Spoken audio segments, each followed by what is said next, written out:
Taip, svarbi mums pergalė derbyje, kiekvieną kartą svarbu, sveikinimai fanams, sveikinimai žaidėjams, nes tikrai tai yra jų pergalė, tikrai prie -10 nebuvo jokios panikos ir išlikom švieži rungtynių gale.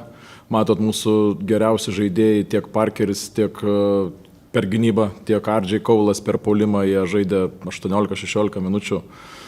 Tai tas yra mūsų tas kozeris, tokie keitimai, kur rungtynių gale mes turim tos šviežesnius žaidėjus. Gal varžovas šiandien net laikė to intensyvumo.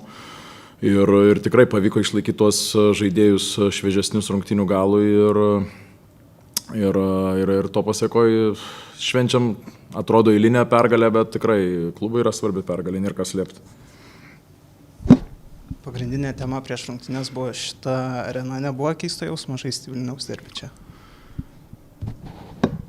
Tai yra komandos sprendimas ir žinot, aš gal turiu savo nuomonę, bet aš į ekraną nesakysiu ir žinot, gal kažkas įsižeis ar panašiai, bet esmė, kad ar žaidėjų, ar treneriui, ar komandai mes turim čia atvažiuoti, mes turim čia žaisti ir viskas to yra gerai, gera patirtis ir džiaugiuosi žaidėjus, sakau, kurie šiandien prisitaikė prie kažkokių pakitusių tų, kaip pasakyti, rutinų ir panašiai ir švenčia tą, kaip pasakyti, tikrai pelnytą pergalę.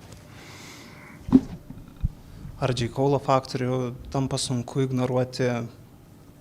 Tiesiog gal galite papasakoti apie šio žaidėjo progresą ir ar tikėjotės, kad jisai taps kertinė figūra šiuo metu Ryto?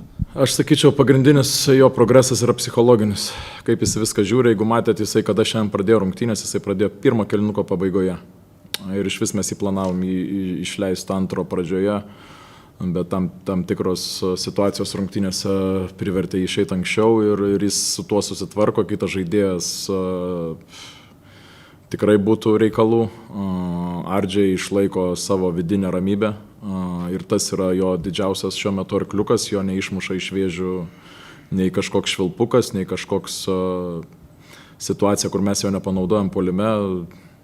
Jis žino, kur žaidžia, jis žino, už kokią komandą žaidžia, jis jau jaučia mus kaip trenerius. Tai tas jam irgi padeda, bet sakau, sprendimai ir jo forma dabartinė, tai norėtųsi dar tą mėnesį pusantro tokią pačią išlaikyti ir tikrai žaidėjas, kuris auga jau antrus metus pas mus iš eilės.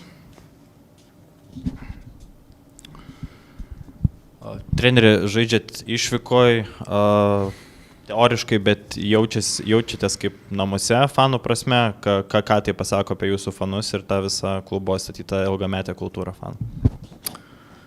Tradicijos istorija ir tas pastovumas, lojalumas ir užsispyrimas turbūt mūsų tų fanų, tikrai stiprus varžovas tam pačiam mieste, bet jie visais legaliais, kartais nelegaliais turbūt metodais bando atsilaikyti ir kautis prieš tai, bet čia, žinot, ne man turbūt komentuoti, čia turbūt jau fanai prieš fanus, nežinau, organizacija prieš organizaciją, čia mūsų reikalas buvo šiandien rungtynės laimėti ir per daug nesinorėtų lysti į tuos reikalus, bet aš labai džiaugiuosi fanais, kurie mes nesugadinom šio savaitgalio.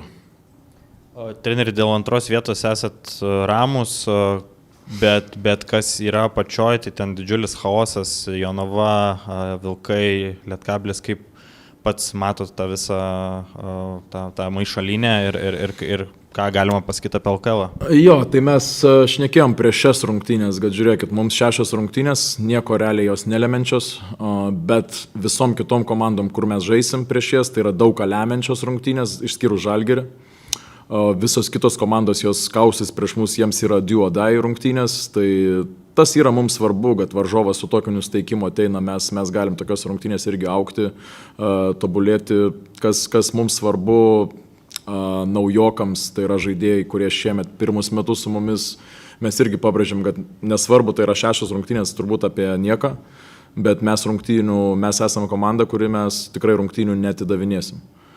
tą mes tikrai norim žaidėjams įskiepyti ir ne tas mes esam klubas, kur šitas žaisim, šitas nežaisim, aš to netikiu. Vienas rungtynės prasčiau, kitas geriau, paskui paspausim tos mygtukus stebuklingus ir į playoffus eisim. Arba tu žaidi, arba tu gerini, arba žaidėjas kiekvienas kaunasi dėl savo vietos aikštelėje, dėl savo vietos pasaulės, kaip šiandien tas pats Ignas, fantastiškai įsilėjo, tą vėl kibirkštį davė. Labai geros rungtynės, 7 minutės. 7 minutės, bet buvo tikrai faktorius šiandien, kuris biškai išjudino tą mūsų puolimą visų pirma. Kalbant apie Igną, po paskutinio derbio siuntėt jam žinutę dėl darbo treniruotėse, išgirdo jis jūs ar? Nekapstykit ten, kur Ignui 15 kartų konferencijose buvo pozityvas pasakytas. Mes kažkur laukiam kažkokios vienos tiesiog žinutės pozityvios, tai nebūtinai negatyvi. Kad galbūt geresni sprendimai turi būti treniruotėse. Niekas ten blogai pas mus nedirba. Aš esu ne kartą sakęs, kad mes esam šiemet grupė žaidėjų geriausia per 5 pastarosius metus ryte darbo prasme. Bet mes turim, mūsų darbas yra tiesioginis žaidėjus stumti į priekį, juos kažkur pušinti ir reikalauti kažkiek. Tai sakau, pasikartosiu, šiandien yra tik žaidėjų pergalė, nes iš trenerių pusės tai patikėkit, buvo daug klaidų. Treneri, bent man tai pasirodė, kad PJC sužaidė turbūt vienas geriausių rungtynių nuo atvykimo į Lietuvą, įvertinus ir varžovo lygį, ir pačią jo tą tokį užtikrintumą. Ko galima laukti, pamačius tas šiandien rungtynės iš šio sezono pabaigoje, ir ypač dar įvertinus, kad jisai nežaidė tiek, kiek galėjo žaisti, nes buvo išimtas dėl 2 pražangų. Jo, jis susirinko greitas 2 pražangas, turim reaguoti tai ir antroji rungtynių pusė jis buvo keičiantis faktorius per gynybą. Visų pirma, aš jam irgi šnekėjau su juo asmeniškai, kad žiūrėk, jeigu tu dirbsi taip, kaip tu dirbi dabar ant kamulio, gynybinė prasme, mums mažiau bus, kaip pasakyti, galvos sukimo, kokius mes match-upus turim, kokius line-upus naudoti aikštelė. Jeigu tu taip dėsi kūną, tokia energija bus gynybinė, mums viską palengvins tos rotacijos ir tikrai mes rasim ir lemiamais momentais rasim tau daug vietos aikštelėje, kartais net galbūt ir su RJ Kaulu kartu. Ko mes realiai ir įsigydami RJ mes ir norėjom, kad įsigydami Parkerį mes ir norėjom, kad būtų tie žaidėjai, kurie gali spręsti tas nulūžusias atakas individualiomis pastangomis. Tai žiauriai džiaugiuosi už jį, kaip jisai pakeitė iš tokių labai minkštų gynybinę prasme rungtynių į tokias labai kietas ant pražangos ribos, kiek jisai perėmė kamolių, kiek jisai gerų pražangų padarė, kiek jisai, kaip pasakyti, užstumė kamolį greitą puolimą, kiek jisai pakeitė visą rungtynių, kaip pasakyti, greit, bet vėl pasižiūrė 16 minučių, bet tai buvo šiandien keičiantis faktorius. Ir vėl tos minutės atrodo 16 ar 30, bet gali būti, sakau, kaip Ignas 7, kaip Parkeris 16, bet jie yra keičiantis šiandien. Ir galbūt dėl to mes išlikom švieži rungtynių pabaigoje. Treneris šiandien prieš rungtynės Stevenas apšilinėjo, kiek dar trūksta iki to sugrįžimo į aikštelę? Nedaug trūksta. Planuojam šią savaitę, aišku, su juo tardamiesi kiekvieną dieną, jau jisai sportuoja individualiai, bet norim jau ir su komanda pajungti, ir be kontakto, ir su kontaktu, norim šią savaitę, bet taip pat norim ir nepušinti, neforsuoti, kaip sakant. Tai mūsų planas yra labai paprastas, jį pradėti žaisti prieš playoffus, ar tai bus 3 rungtynės, ar tai bus 2 rungtynės, ar vienas bus matyti. Tai tokie planai su juo.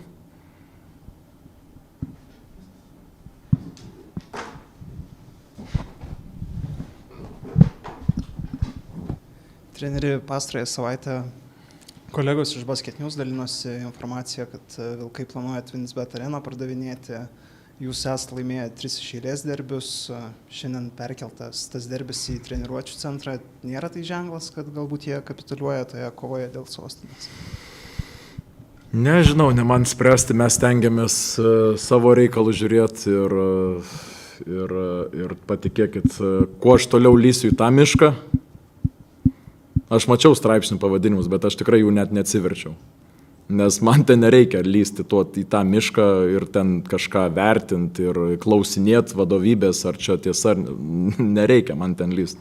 Yra savų darbų, patikėkit manim, per akis. Tai patikėkit, ne aš čia turiu prie mikrofono apie tai analizuoti.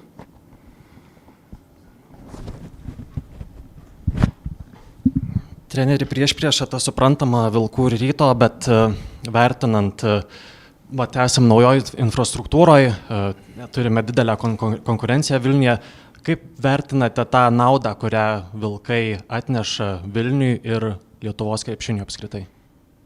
Manau, tai viena iš priežasčių, kodėl Ryto fanų daugiau grįžo į arenas. Viena priežastis, kita priežastis, taip kaip mes kaunamės kiekvienose rungtynėse, mes nekvitinam, ne vienose rungtynėse, mes kausimės iki pat galo, nesvarbu kas, mes kaip ten bebūtų, mes giname čempionų titulą vis dar ir kausimės iki galo ir tikrai mes niekam nieko lengvai netiduosim. Tai yra viena priežastis, antra priežastis yra Vilkų atėjimas. Tai yra be galo stipri komanda, labai talentinga, gerai treniruojama, matot, kokias galimybės turinti ir mum atstovėti šitą dvikovą nėra lengva. Tai reikalauja labai daug pastangų, pradedant nuo kabinetų, nuo ofisų ir baigiant sportinę prasme. Tai patikėkit, tas pušina mus būti geresniais ir čia nemanau, kad šitoj vietoj kažkas gali pralaimėti.